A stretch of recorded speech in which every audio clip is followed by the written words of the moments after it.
Hello everyone and welcome to this demo. We are basically going to be seeing CaseNotes.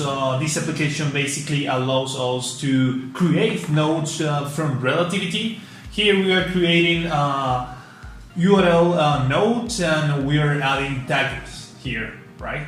So now we are adding like a link. We can add pages here, and as you can see, we are able to see the dashboard with the categories of node that we have, right?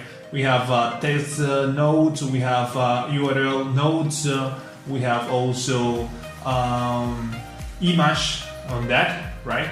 And we can easily search for that from the search tool that we have at the left side, right? We can also add any node as a favorite in this little pod that we have here.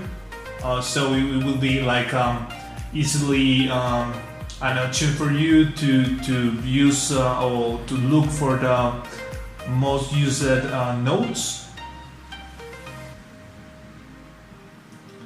This is the favorite nodes that we have here, and we can also delete them. So you basically can search any nodes by typing the title of the nodes, or you can also look for the categories, which is image or URL or plain text. Thank you for watching this demo. See you next time.